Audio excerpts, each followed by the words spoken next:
blanket victory. It is a beautiful day nonetheless, but of course a gloomy one for that matter as far as the numbers of the flood victims is concerned. It has risen now to 228, and rescue efforts continue to go on in different parts of the country, and we do hope that yes, they will be able to try and manage the situation as it stands. Make sure you take caution and of course precaution as far as crossing rivers, streams is concerned, and just use your discretion as far as also managing the entire situation is concerned. We continue to plead to more Kenyans to be generous right now in attempt to maybe, of course, fatten that kitty, so to speak, so that people who are adversely affected by the floods might be helped at this time in need. And we are praying with the families that are affected right now, those that have lost their loved ones, they have not yet retrieved the bodies of the loved ones as well for burial and have that closure. This continues to be a niggling worry for the government and the entire country as it stands. Children will continue to be at home indefinitely. It has been announced until further notice, and we do pray wherever they are at home as well, the parents and the people who are the guardians may be heavily engaged in making sure, of course, also they are occupied to make them busy in these moments of uncertainty. Let's see how the weather will be.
Let's see what is fresh off the press today.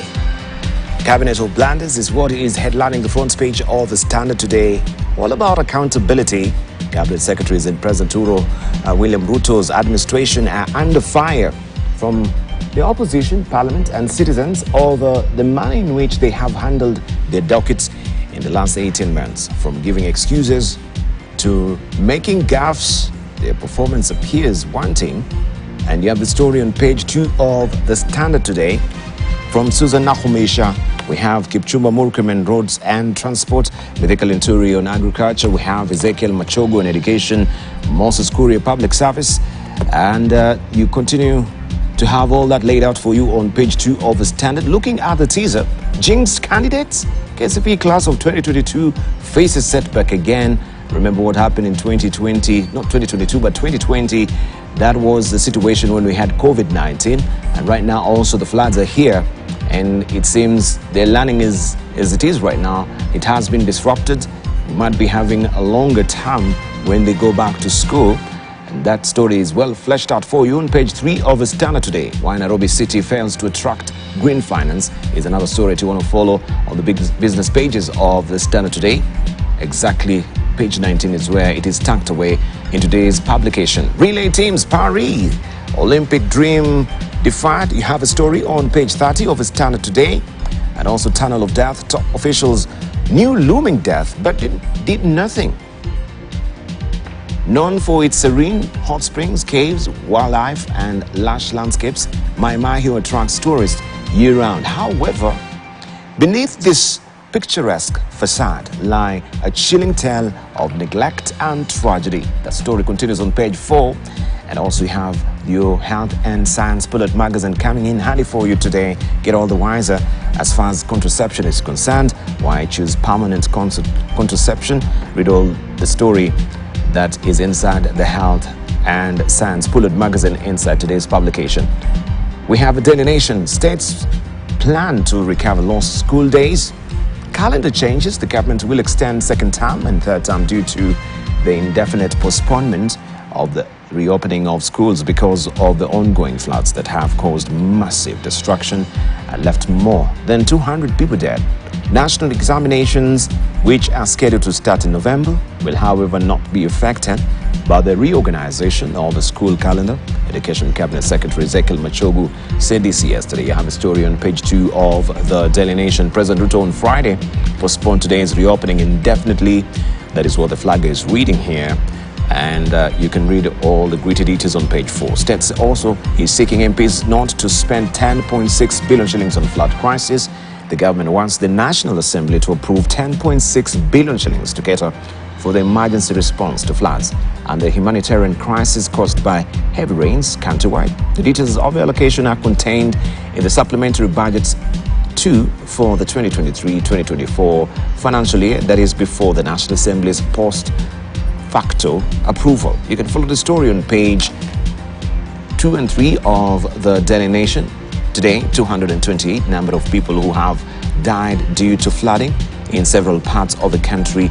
Of this, close to 60 died in Mai Mahiu tragedy, and that's continuing efforts to rescue some of the victims there is ongoing right now, or to retrieve the bodies as well is ongoing. The Kenya Defence Forces having joined forces with other rescuers or rescuing efforts that is ongoing in Mai Mahiu. On the court's corridor bench to hear 6 cases against housing project. 6 cases challenging President William Ruto's affordable housing program will now be heard by a bench of at least 3 judges after a court declined to stop the government's bid to strike them out. You have a story on page 6 of the Daily Nation today. Israeli missile pound Gaza amid peace talks. Ahmad leaders held a second day of truce talks with Egyptian and Qatari mediators, with no apparent progress reported as the Islamist group maintained its demand that any agreement must end the war in Gaza. The story is on page 18. On crime, Interpol is hunting a Kenyan man wanted in Nigeria, Mr. Nadim Anjarwala, a British-Kenyan fugitive who fled from lawful custody in Nigeria, is not yet off the hook, with Interpol insisting that he remains wanted for extradition to the West African country to answer charges related to money laundering. You have the story on page 9 of the Daily Nation today. On top, Kalonzo, he says Kenya Kwanza using AU carrot to gagas. Azimio wants Kenya Kwanza to stop using Raila Odinga's quest for the African Union Commission chairperson to blackmail them. You have the story on page 7 of the Daily Nation today. Also remember, you have a junior sport and the education or higher education, the N2 pull-out magazine that is tucked away inside the Daily Nation today. On the front page of the Star, MPs are demanding 1 billion shillings chamber upgrade budget. Bunge Tower, recently opened by President Ruto, has been dogged by controversy, including delayed construction. You have a story on page 8 of the Star today. And floods havoc, death toll rises, hospitals submerged. And you can see just the reality on the ground there. This is hundreds of people marooned at Ahero town after River Nyando broke its banks. That story continues on page 2 of the Star today. General Kahariri visits Mai Mahiu as death hits 58. The new Chief of Defense Forces, General Charles Kahariri, visited the Mai Mahiu flood victims on Sunday. It was his first such assignment since he was named the CDF last Thursday. General Kahariri went to assess the recovery process following flooding that led to loss of lives, displacement of people, and destruction of infrastructure. You have a story on page 20 of the Star today. We have also locals warning as River Galana breaks banks. Kilifi government has expressed fears that human-wildlife conflict could escalate during the ongoing floods in Magarini and Malindi sub-counties. Governor Gideon Mungaro said some hippos from River Galana have been swept by floods to areas near homesteads. You have a story on page 22 of the Star today. Also, Wangamati's 500 million shillings block demolished. Former Bungoma Governor Wycliffe Wangamati's family has been dealt a blow after their 500 million shillings building was demolished at night to pave way for construction of Masinde Muliro Stadium. This year's Madaraka celebrations will be held at the stadium. We have a story on page 9 of the Star today. And looking on the teaser there, intrigues of Azimio's first round win in agriculture, CS Linturi Ulster vote. That is a story that is tucked away on page 4 and 5 of the Star today. You can grab a copy for yourself. Also, new hurdle for Raila on AU seat. This is what People Daily is holding as a splash today. There's a headache here as the new leader faces challenge after a section of African Muslim bloc back Somalia candidates for Africa Union Commission chair. You have a story on page 7 of the People Daily, and this is Fozia Yusuf Adam, who is also gagging for this particular seat. Also, we have police faking papers to frame suspects and how they do it. You can read all about it on page 8 of the People Daily today. On the sidebar, 66 teachers die by suicide due to mental sickness. Union warns that depression among tutors could compromise quality of education in schools. And this story continues on page 14 of the People Daily this morning. Floods, death toll hits 228 people as coastal cross fingers of a cyclone.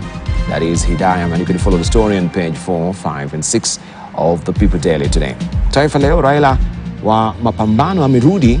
Kenya Kwanza yamtaka anyamaze ili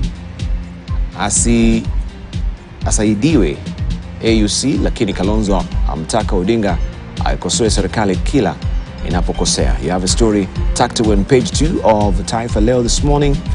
Also, serikali kurefusha mihula ya pili na tatu. That story continues on page 3 of Taifa leo as well. Man City yahemesha Arsenal, and it's all about the EPL. You can follow the story on page 20 of Taifa leo. Let's buckle down to some business where banks face fresh heat from Parastatals' idle cash ban. Treasury set to roll out hybrid single account. Parastatal holding 201.05 billion shillings in commercial banks. Right, you saw it just last week that Kera has been holding this cash in their bank accounts. Almost 21 billion shillings since 2003, 2001 there. That's a longer time for cash lying idle. This is what now is precipitating this particular development there, where the government has to move in to make sure this is sought out, where Treasury will roll out hybrid single accounts, and this will adversely affect, of course, the books of the banks as far as these billions are concerned. Also, still on the front page of the Business Daily, half of businesses snap transactions on KRA's eTIMS platform. More than half of businesses on the Kenya Revenue Authority's electronic tax invoice management system are not transacting on the platform, underlining the government's headache in its effort to expand the tax base. I think it should be undermining the government's headache in its effort to expand the tax base. You can follow the story on page 2 of the Business Daily. State 6 MPs note to on 10.6 billion shillings floods emergency response. The government wants the National Assembly to approve 10.6 billion shillings to cater for flood emergency response as the humanitarian crisis in the country gets dire. Can General fights new 468 million shillings tax bills. Can General is fighting 3 tax demands from the KRA. You can read the rest of the details on page 6. Also, Kenya oil farms picked for Google AI cohort. And borrowing cuts to help CBK lower rates. That is the story to follow inside the Business Daily today on page 14. And we can go on to Daily Monitor in Uganda, where government staff have 12 months to resign for 2026 polls. Government employees eyeing elective seats in the 2026 polls have barely a year to leave their jobs if they are to comply with legal requirements to resign. For instance, 90 days before parliamentary nominations that the Electoral Commission has set for September next year. You have a story on page 6 of the Daily Monitor. It's just a reminder, as I put it here, only buses, trucks won't pay fees on Para route, and that is 450. That Para stretch, which is popular with its tourists destined for games, drives, and birding in Uganda's largest parks and homes to 76 mammal and 450 bird species, respectively, according to UA. You can follow the story inside the Daily Monitor. And also, we have on maintenance structural failures. Uganda National Roads Authority said only vehicles with a carrying capacity of 28 passengers or under will be allowed to cross the overpass starting today. You have a story continuing inside the Daily Monitor as well. Ministry to probe schools over prom, says official. And also you have a healthy living bulletin magazine inside the Daily Monitor today. Learning to live with lupus.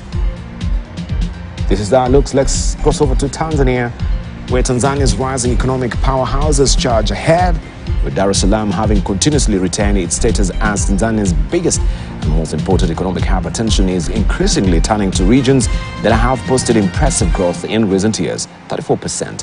That is Dar es Salaam's GDP, which grew by 34% from 21.63 trillion shillings to 29.02 trillion shillings. From 2018 to 2022, Dar es Salaam posted the slowest growth, with the expectation of Shinyanga, whose GDP expanded by 33.84% from 4.45 trillion shillings to 5.96 trillion shillings. And you have the fastest growing regions also listed for you here. Jombe, 48%, Simiyu, 44.7%, Dodoma, 42.9%, Coast, 42.5%, and Kagera, 39%. That story is tucked away on page 2. And we have Daudi Ndaki Mzumbe from Mzumbe University saying that it's not entirely surprising that Dar es Salaam posted one of the slowest growth rates. It's the norm that the larger the economy, the slower the growth. That's why you will see that Tanzania's economy, for instance, is growing much faster than the GDPs of many developed countries. This is a story you want to follow inside the Tanzania on publication, that is Tanzanian publication, The Citizen. And consider stocks, bonds in retirement plans. This is what experts also are advising, while Tanzanian troops will remain in Mozambique. That story on page 2 of The Citizen this morning. In Rwanda, key findings in 2022-2023 Auditor General's report. Unresolved fraud cases had accumulated 2.36 billion Rwandan francs from 2013 to 2022. And this story continues on page 3 of the New Times. Rwanda-Mozambique forces conclude joint operation against Al-Shabaab terrorists. And you've seen there, the forces from Tanzania will still remain in Mozambique. Rwanda security forces, that can be seen on duty during a joint operation between Mozambique Army and Rwanda security forces against Al-Shabaab terrorist insurgents in the Hadas in the dense forest of Odinepa, Nasua, Mitaka, and Manika, Irati district, Nampula province from April 26 to May the 3rd. The RDF said on their X handle on Sunday, that is May the 5th, that only a few insurgents managed to escape via the Lurio River. And Sudan needs Rwanda as partner for peace, economic development. That is what the envoy is saying here. And Musanze livestock health services improved with new veterinary clinic. That's story on page 2 of the New Times. And this is the publication for this week's East African. Press for hunger due to torrential rains that have killed about 500 people in East Africa and destroyed infrastructure that will take billions to repair. Experts further predict food shortages, blamed on destruction in farmland in the bread baskets. And this is an early warning, of course. Hunger is looming due to the ongoing floods as well. Farms' output will be adversely affected. Logistical nightmare also becomes something else when it comes to distribution. As it is, most of the roads have been washed away by the rains, and so we should be bracing for hunger. And we hope all the government agencies also as well, they are putting in place necessary remedial intervention to make sure that at least this is addressed earlier and also contained with the high expectations from the public on the government interventions that are deemed necessary. This is East African. Also still on the front page of East African, 4 EAC states join Kenya-Uganda SGR project. The Northern Corridor neighbors have formed a strong cluster that gives them bargaining power as they seek funds for construction. You have a story on page 6 of East African, and why DRC is still holding KQ staff who has become pawns in a diplomatic game likely to see a rise in airfares to Kinshasa. And you have a story on page 8 and 9 of the East African this week. Still on that particular publication, just looking on the teaser there on money, land to cut trade in blood minerals, starting with Apple. Congo moves to curb illegal business, and also the markets pages, banks on mass retail market, big lenders swoop in on base of microcreditors. Also, you can read all about the wars of displaced Sudanese in Egypt. Cairo, in secret plot to detain repatriate refugees. You have a story on page 19 of the East African. Let's look at the China Daily. Lastly, Xi visits to solidify robust ties. Chinese-French leaders to meet in Paris to discuss regional and global issues. That is what the publication is saying here. President Xi Jinping arrived in Paris on Sunday in a significant diplomatic move to strengthen relations with China's key European partners, a trip widely expected to reaffirm and solidify robust ties while better managing differences as well. I will show you what we have on the front page of The Economist, the Newsweek, and also The Week as well. That is the publication in the UK and the US as well. And this is also what we have inside the People Daily today. As far as the editorial cartoons are concerned, what cyclone? As you can see, I'm well prepared. And you can see the rising tide there. This is Cyclone Hidia that so far has claimed one life, according to the latest report. And all of you that are in the coastal regions there, near the beaches as well, and the areas around it, should be, of course, well prepared about or keeping your eyes peeled to make sure that you keep yourself safe. We shall be giving you more stories of this as well just momentarily, but allow me just to welcome Dr. James Chikal, who is with us this morning. We'll be joined by Richard Onyonka, who is the Senator of Kisii. Also be joined by Hilary Sigay, the Senator of Bomet. We'll also be joined by Geoffrey Ruku, who is a Member of Parliament for Barry North. He'll be here momentarily. They'll all be here. The rains also, they're still on us. They are up on us. So maybe it has affected the carrying as well. But Dr. Chikal, good to see you. Good morning. Morning, brother. You well? I'm fine. How are the people of Seme? People of Seme are fine. I wasn't there this weekend, but last time I was there, they're suffering from the rain, but luckily we haven't had huge floods in that area. But as the rain continues, we are on the watch out. Normally in Seme where we get problems, are houses that come down because of the heavy rain and the soil that shift a bit, but not we never had a landslide. But the bigger thing is towards the lake. If the lake swells, then it moves, and then some houses get flooded. So far, that hasn't happened, but it's something we are concerned about and looking and really watching what will happen. And what is the proximity to the lake? The same, about quarters to the south. Most of it is actually the lake. And I think from the lake to the farthest north is probably about 20, 30 kilometers. Where my home is about 3 kilometers from the lake. And after that, it is a flooded area where some of the rivers go in. And that is a flat area where some of the rivers get in. And that area concerns us. The river is swollen. We had an incident actually last month where I think we lost one young man. I think they were trying to fish and the river was swollen. So we have had that. But that area we are concerned about. Yes. Right. The roads have been damaged a lot. Bridges have been, I think one bridge has come down completely. So that road has been closed. Unfortunately, it's the road that leads from the main market to the lake. So it's a concern. Yeah, but let me say that we are a bit lucky for now, but we are looking out. We are on the lookout. We may get problems. You may. We may. Okay. So, and of course, we hope that yes, that is within the vicinity of Kisumu County. That is within. Yeah. If you go within Kisumu County, that, yes. If you go to Nyando area, of course, there's a big problem there.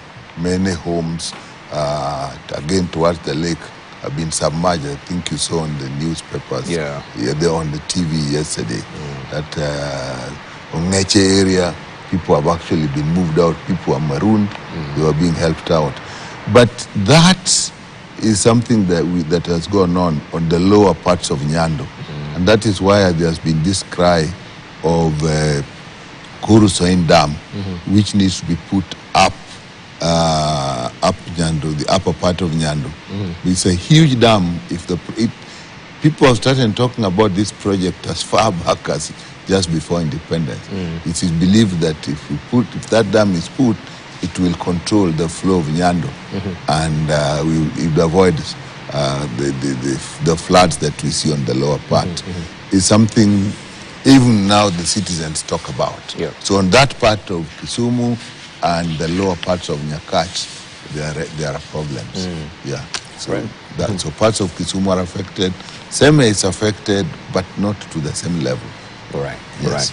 Let's just get, of course, an inside scoop of how it went down in Nyando. As you can see, even here in Nairobi right now, the rains are still pattering on our roofs, as you can hear. And we know the flood situation on the shores of River Nyando in Kisumu County has escalated as heavy rains continue to wreak havoc in several parts of the county. This was after the river broke its banks on Saturday night, disrupting normal activities in Kano Plains, majorly in Ahero, Mohoroni, and parts of Nyakach, as it went free. Owino reports Governor Anyang' Nyong'o says more than 600 people have been trapped in their homes.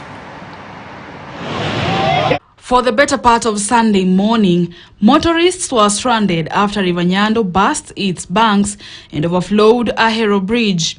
The bridge connects Kisumu City to Nairobi, Kisii, and Homa Bay. Umekufa yote. Okay. Ng'ombe tuliweka pale. Naona hizi ng'ombe. Ndio unajua ng'ombe ina swim. Zilimanage kuswim mpaka nje. As a result, the Kenya National Highways Authority has urged motorists plying the route to exercise caution when using the road. So dire is the situation that areas like Kamidumbi, Panadol and Magina have been submerged by the waters.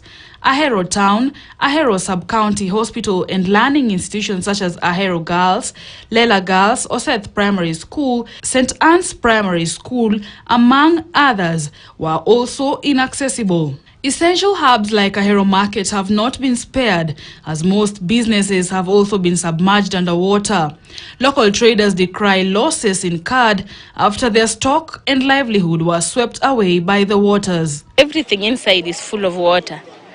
We can't work inside there. I have 4 machines. They are full of water, clothes, school uniforms which we made inside there. They are all full of water. This time imekuja mingi hadi imeharibu kila aingengi kwa hii duka yangu. Na this time imeingia kwa duka, imeharibu mali, vitu zote zimeharibika.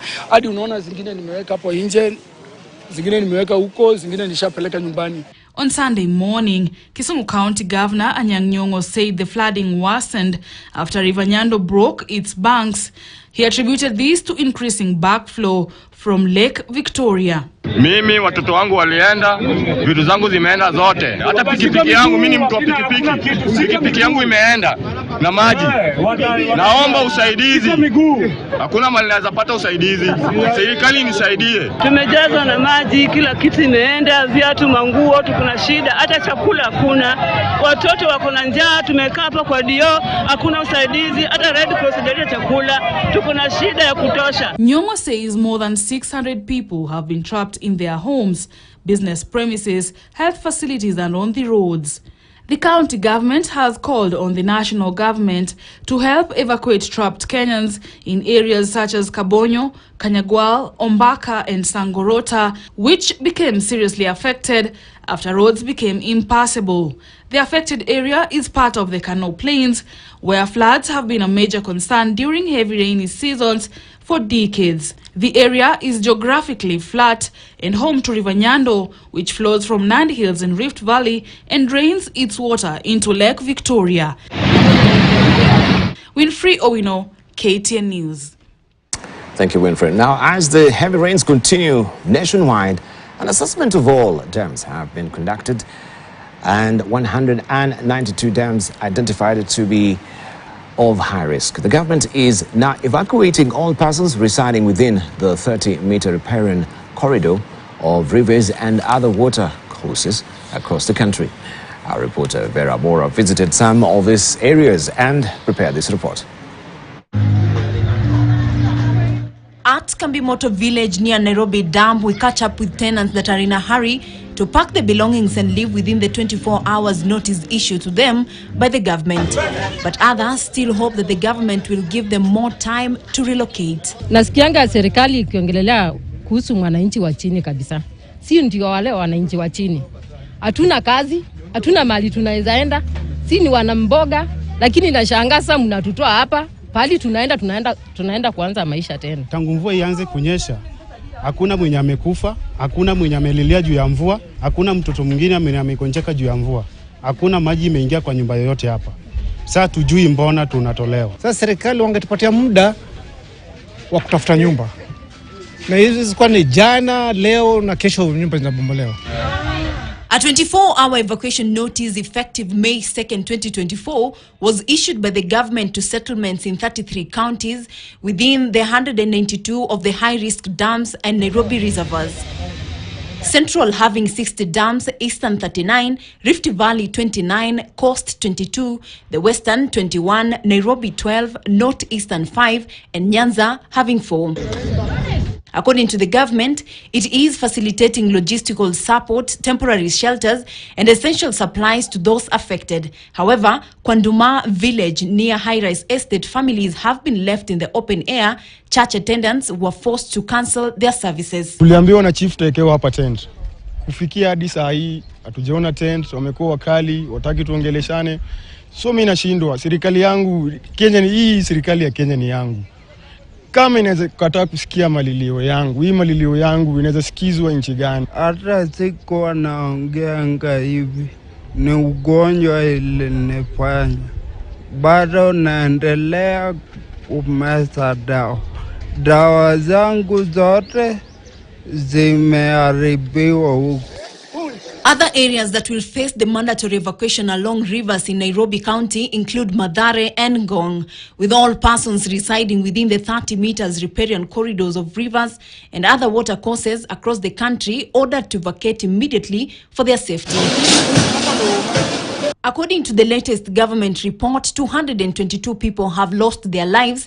A cumulative of 164 people have been reported injured. 72 people are currently missing. A total of 42,526 households have been displaced, with 227,238 people affected. 1,967 schools have been affected by the floods. According to Kenya Meteorological Department, the forecast over the month of May marks the sensations of the long rain season in several parts of the country, except for the coastal region and the western sector of the country, where rainfall will continue until June. Vera Mora, KTN News, Nairobi. A tropical cyclone Hidaya was initially predicted to strike the Kenyan coast over the weekend. The Kenya Meteorological Department, who are monitoring developments of the Tanzanian coast following cyclone Hidaya's landfall, stated that heavy rains will continue along the coastal region due to the cyclone. Elsewhere, 32 people are still missing in Mai Mahiu, with both the national government and the county government of Nakuru relocating victims to safer areas. And Musungu has more. Mombasa County government has announced a ban on people visiting the beach due to precaution that the coastal area may be hit by heavy rainfall accompanied with strong winds. Tunatoa amri, hakuna mtu yoyote anaifaa kufika katika fuo za bahari. Na hii itaendelea mpaka usiku wa Jumatatu, na ikifika Jumanne tuweze kuassess situation, kukubaliana. Separately, the National Council of Churches of Kenya, NCCK Coastal Region, commended the government's decision to postpone school reopening due to floods.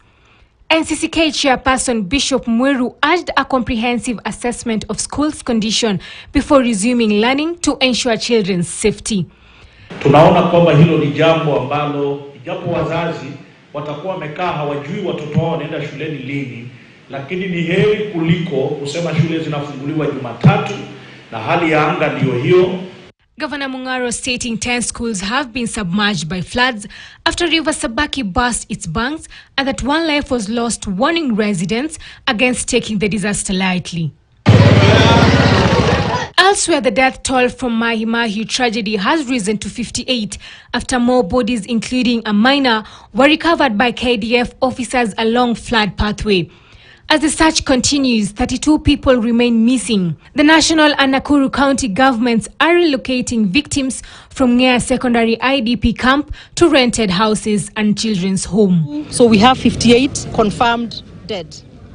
We still have 32 missing, but obviously when the two are identified, perhaps the number will reduce to maybe about 30. We are in the process of planning about funerals for these people. Tentatively, we are talking about Wednesday for a memorial service next week, but we are waiting on some details. Azimio la Umoja One Kenya coalition leaders are piling pressure on President William Ruto to declare the ongoing floods a national disaster amid rising cases of displacement and deaths across various parts of the country. Speaking during a church service in Kilifi on Sunday, the leaders led by Wiper Party leader Kalonzo Musyoka further criticized how the Kenya Kwanza administration is governing the country. Grace Nyang has more. A section of the Azimio la Umoja leaders have defended ODM leader Raila Odinga for questioning President William Ruto on how his government is handling the ongoing flood crisis in the country. Raila akiongea vizuri vile aliongea jana, wanatoa matamsho na mwambia sasa utaenda kufanya maandamano Addis Ababa. Raila Odinga is Azimio leader kama sisi hapa, and we will stand together as Azimio and provide opposition to this country. These after leaders allied to the president called out Odinga for criticizing Ruto, who is busy campaigning for his AU chairmanship bid. Rais William Ruto anaelewa siasa za dunia, ndio anakusaidia uende uwe commission chair wa AU. But if you are to be helped, my brother, Mzee Raila Odinga, please humble yourself, because the position that we are campaigning for you, led by President William Ruto, is a position that calls for humility. The leaders further criticized the government for what they termed as irresponsible ways of handling of the flood crisis, calling for President William Ruto to declare the current situation as a national disaster. Declare a national disaster. Kama tunavyozungumza watu 219 wamekufa maji. Muhimu wa kudeclare national disaster ni kwamba once it is declared, then all hands on deck must be applied to this crisis. Na vile vile, apart from the local initiatives and local stakeholders, our global partners will also come on board. What happened to mercy? Yani watu kuhurumia wengine ilienda wapi? Mtu tayari amepata mafuriko, ameadhirika. Unamwambia toka mahali ulipo, enda mahali kunaitwa higher ground.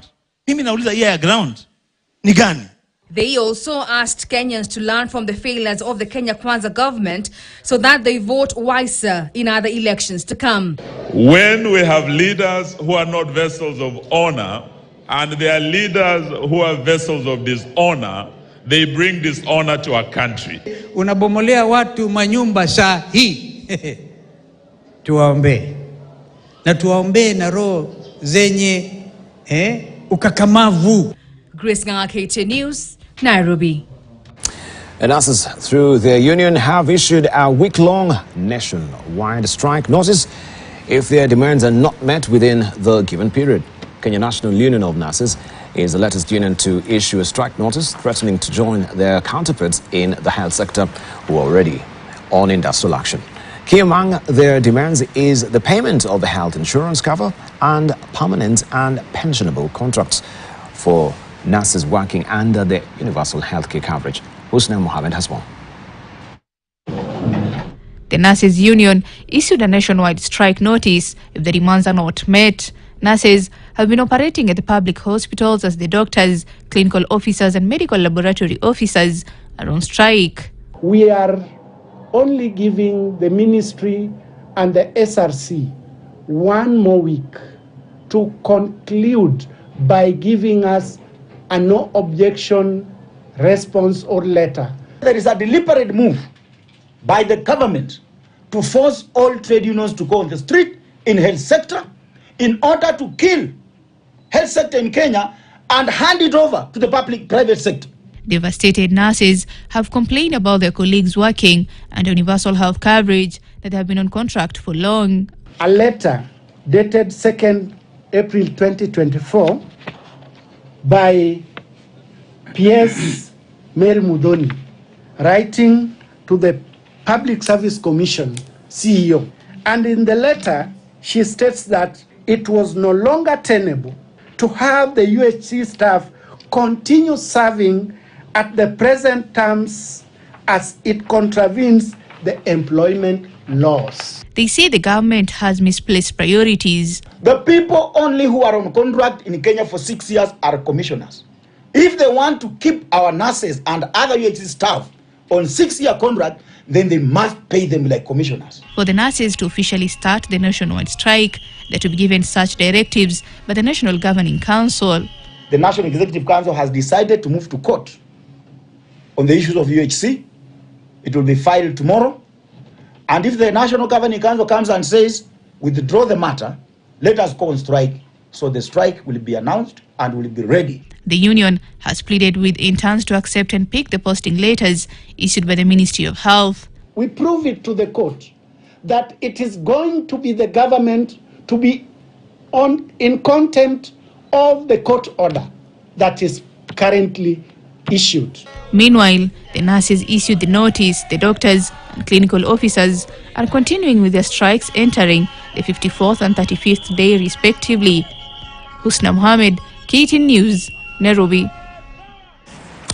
Now, the 11-member National Assembly Committee tasked with assessing the impeachment of Agriculture CS Mithika Linturi will begin hearing on Wednesday the hearings with the aim of submitting a report to Parliament within 10 days. Linturi's impeachment is seen as the tip of the iceberg, signaling a broader dissatisfaction with another motion against Health CS Susan Nakhumicha looming over allegations of incompetence amidst the ongoing medics strike. Opposition leader Raila Odinga at the National Council of Churches of Kenya, NCCK, have called for the ouster of what they have termed as incompetent cabinet secretaries. Emmanuel Tor has more. Order. Following its formation after a heated session on Thursday, the 11-member National Assembly Committee, led by Marsabit County Woman Representative Naomi Jilo Wako, has now hit the road running in regard to the impeachment of Agriculture CS Mithika Linturi, with sources giving a roadmap to the 10-day deadline to submit a report. Both the motion mover, Bumula MP Jack Wamboka, and CS Linturi are currently submitting their documents for or against the impeachment, with the process set to close Monday evening. After receiving the documents, the committee will hold a pre-trial conference at 5 p.m. Tuesday to align documents and presentations ahead of hearings on Wednesday and Thursday. Bumula legislator Jack Wamboka will on Wednesday present his case, defending the grounds laid against Linturi in the fake fertilizer scandal, including gross violation of the Constitution and misconduct. Linturi will defend himself on Thursday. Honorable Speaker, this House should find it necessary that we recommend to the President that Mithika Linturi must vacate office. Kenyans watch your member of parliament and how they vote. Those that vote against this bill are people that must go home. The mover of this motion, as courageous as he thought he was, he has completely failed the House. He has failed to show us the precision with the law that he ought to show in line with the Constitution and the standing orders. The committee will then retreat to draft a report that will be presented to Speaker Moses Wetangula and subsequently tabled in the House during a special sitting, given that the National Assembly is on a month's recess. While Linturi faces potential impeachment, his colleagues in cabinet are not sitting pretty, with the impeachment exposing the soft underbelly of President William Ruto's cabinet. His health counterpart Susan Nakhumicha is also under scrutiny, with an impeachment motion sponsored by Mbakasi East MP Babu Owino gaining momentum. Some of the powerful CSs have indeed been in the crosshairs in the recent past, with the recent confusion surrounding the reopening of schools, putting the education CS Ezekiel Mashogu under sharp focus. Prior to Mashogu, Transport CS Kipchumba Murkomen and Health CS Susan Nakhumicha faced criticism with calls for resignation due to road accidents and the ongoing medic strike, respectively. Angalieni Machogu na Magoha. Professor Magoha na Machogu. Unaona tofauti? Unaona tofauti? Ni kama usiku na mchana. Other CSs who have been on the spotlight include Moses Kuria during his tenure as the CS for Investment, Trade and Industrialization, Treasury CS Professor Njuguna Ndugu, and his energy counterpart Davis Chirchir, prompting the head of state at one point to lecture them at the State House, Nairobi. I find that many of you, the people I speak to, don't even know what is going on in your ministries or departments. You have very scanty information. Emmanuel Tor, KT News, Nairobi. Deputy President Rigathi Gachagua has told political leaders to concentrate on service delivery and desist from spreading propaganda and idle talk. The Deputy President also called upon political leaders from Kiambu County to tone down on high-octane politics and leadership wrangles in order to focus on working for their people. Speaking at ACK St. Mark's New Committee Parish in Kiambu Town constituency on Sunday, Gachagua said leaders should focus on social and economic development issues of the areas and the nation instead of engaging in endless politicking.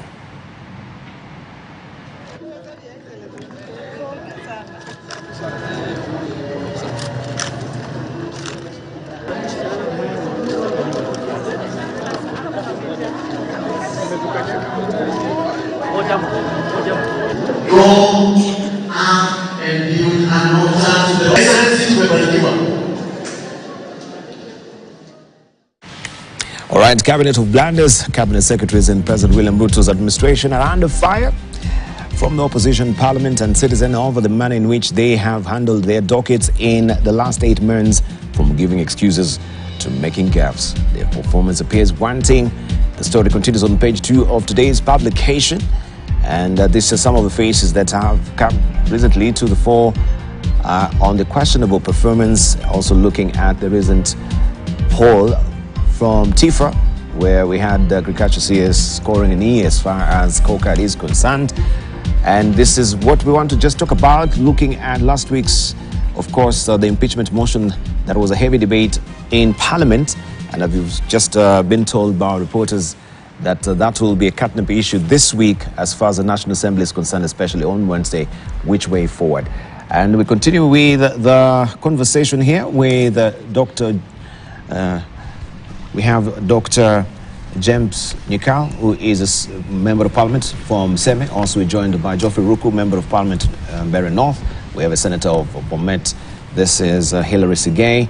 Also, we're still waiting for Richard Onyonka to join us today. I don't know if part of his way has been, or the road has been washed away by the rains. You never know with this current spate of floods that is upon us as well. But I want to welcome Ogoruku, who joined us much earlier, and Hilary Sigay. Good morning, sir. Good to see you.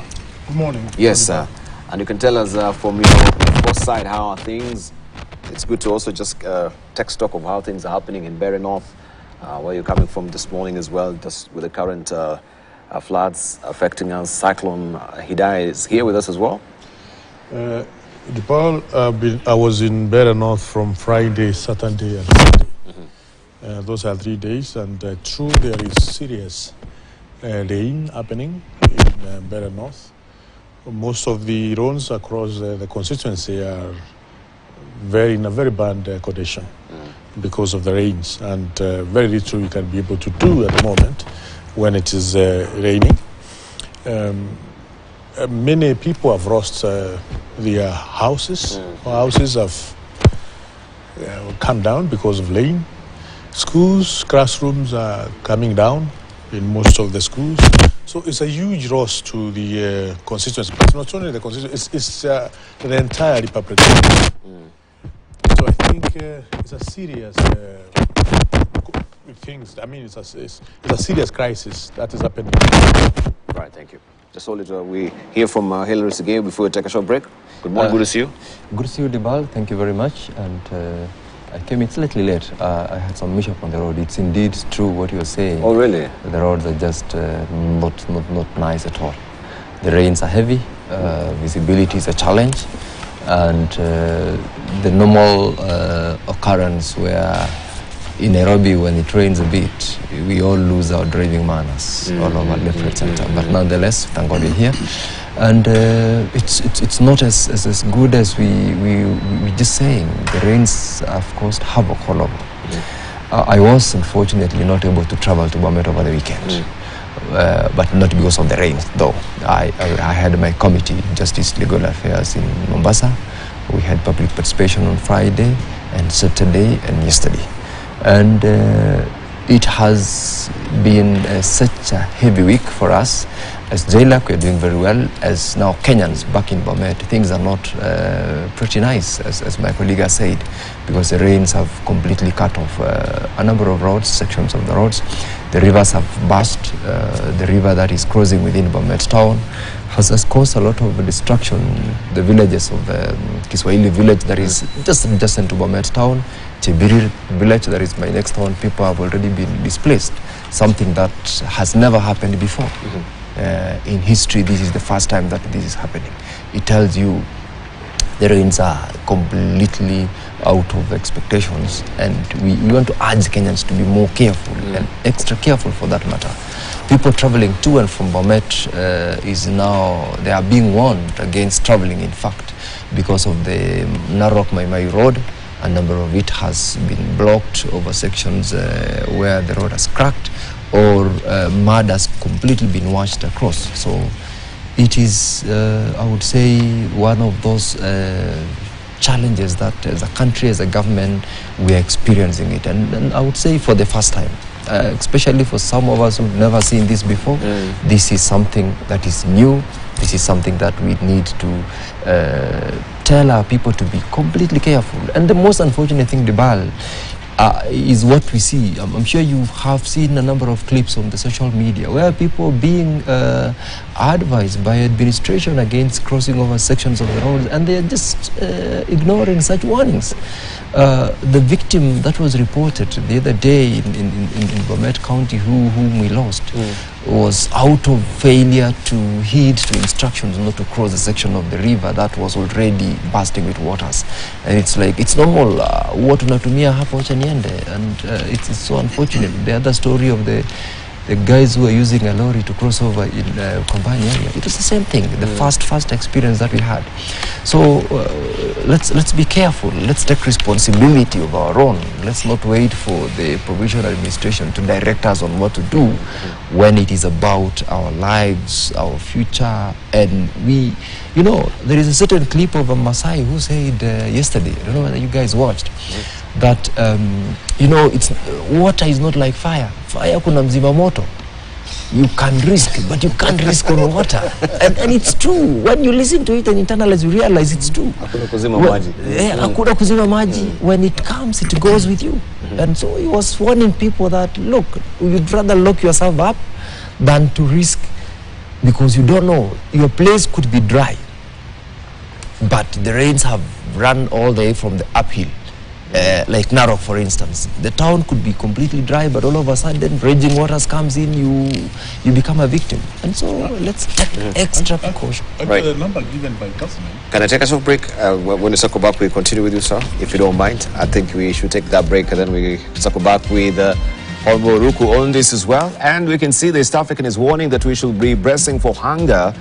It seems that we are waiting for the other shoe to drop as it is. And of course, given now that we have the floods adversely affected every nook and cranny of this country, that seems to be the only thing that will be coming our way. But we need to prepare now, not only just as a country, also we know the entire region is affected by this. One person has died of Cyclone Hidayah.